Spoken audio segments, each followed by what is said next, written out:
ખેરાત ગઢવી, પ્રમુખ માંડવી તાલુકા કોંગ્રેસ સમિતિ।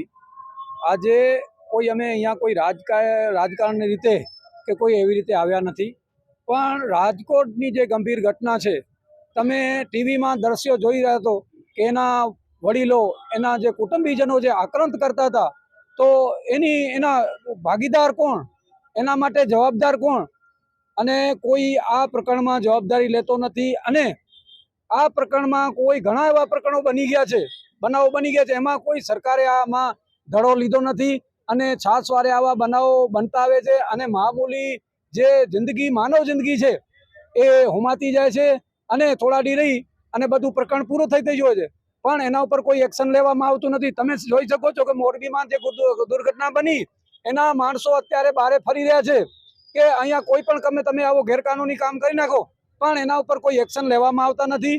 તો અમે અત્યારે આ જે મૃતકો છે, જે અહીંયા આ બનાવમાં જે ભોગ બનેલા છે, એના પરિવારને સાંત્વના આપવા માટે અને શ્રદ્ધાંજલિનો પ્રોગ્રામ રાખવા માટે કરેલ છે। અત્યારે કોઈ અમે રાજકીય રીતે ભેગા થયેલા નથી, પણ આવા બનાવો ન બને અને આના માટે પૂરેપૂરી તકેદારી લેવાય એ રીતે અમે અત્યારે પ્રજાને વિનંતી કરી। દેખાણું નથી અને માનવતાની ધોરણે આ કોઈ માણસ ગુજરી ગયા તો નતા કોઈ પક્ષના કે એમાં કોઈ માનવ જિંદગી છે એ મામૂલી છે, અને આવા પ્રકરણમાં રાજકારણ તો અમે કરતા નથી અને ક્યારે આવો જ ગંદો રાજકારણ અમે જોઈતો પણ નથી, પણ આવી માનવ જિંદગીઓ આવી રીતે હોમાતી બહુ દુઃખદ છે અને એના માટે તકેદારીના પગલાં લેવા જોઈએ। હું અરવિંદસિંહ જાડેજા, વિપક્ષી નેતા, માંડવી તાલુકા પંચાયત। ને જે રાજકોટમાં ઘટના ઘટી છે, ખૂબ જ દુઃખદ ઘટના છે।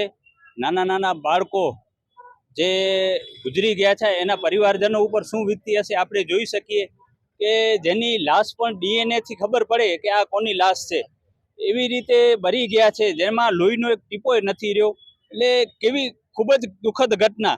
અને આ ઘટનામાં જ્યારે હાઈકોર્ટે પણ સુઓ મોટો દાખલ કરી છે, તો આમાં શું છે, નાની માછલીઓ હોય એને પકડીને પાંજરે પૂરી છે, પણ જે મોટા મગરમચ્છો છે, જ્યારે આવી ઘટના બને એમાં રહી જતા હોય છે। હરણી બોટ દુર્ઘટના હોય, મોરબીની પુલ દુર્ઘટના હોય કે પછી અન્ય કોઈ પણ આવી ઘટનાઓ ગુજરાતમાં છાસવારે આવી ઘટનાઓ ઘટતી રહે છે, પણ એના માટે જવાબદાર કોણ છે?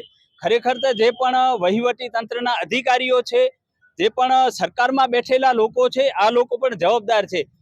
જ્યારે રાજકોટ જેવી મહાનગરપાલિકામાં આવી ઘટના ઘટતી હોય તો હું તો કહું છું મહાનગરપાલિકા આખી સુપરસીડ કરવી જોઈએ, અને આમાં ભાજપના જે પણ કાઉન્સિલરો છે એ પણ જવાબદાર છે, જે મોટા અધિકારીઓ છે એ પણ જવાબદાર છે। આ અધિકારીઓ જ્યારે મોટા હપ્તા લેતા હોય છે, ભ્રષ્ટાચાર કરતા હોય છે, ત્યારે આવી ઘટના ઘટતી હોય છે। એટલે FIR માં તમે 1-2 જણાના નામ લખી અને એને જેલમાં પૂરી દીધા, એનાથી આ ઘટના ક્યારેય નહીં અટકે।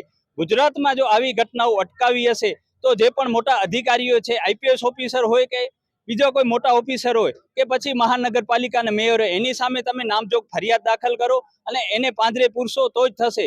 ગુજરાત સરકારે આમાં ક્યાંક ડિસમિસ કર્યા છે કે બદલીઓ કરી છે, એનાથી કાંઈ ફેર નથી પડવાનો। ખરેખર જે મોટા અધિકારીઓ છે અને મોટા નેતાઓ છે, જે લોકો આ ઘટનાને પ્રમોટ કરે છે અને લાયસન્સ ન હોય કે બીજો કાંઈ ન હોય, પણ હપ્તા વસૂલી અને આવા ગેમ ઝોનને ચાલવા દે છે, ત્યારે એ અધિકારીઓ ઉપર પણ નામજોગ ફરિયાદ દાખલ થાય તો જ આવી ઘટનાઓ અટકશે। અને જે પણ મૃતકો છે એમના પરિવારજનોને ત્યારે જ સાંત્વના મળશે કે આવા અધિકારીઓના નામજોગ ફરિયાદ દાખલ થાય।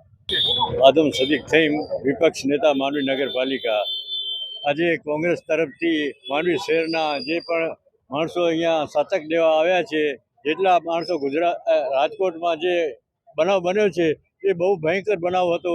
એમાં જે ગુનેગાર છે એ છૂટથી ફરે છે અને મારા જેવા ચાલતા ફિરતા જે છે એ લોકોને અંદર બેસાડી દીધા છે, અને બીજા જે મોટા ઓફિસરો છે એની બદલી કરી દે। બદલી કરવામાં શું ફાયદો થાય?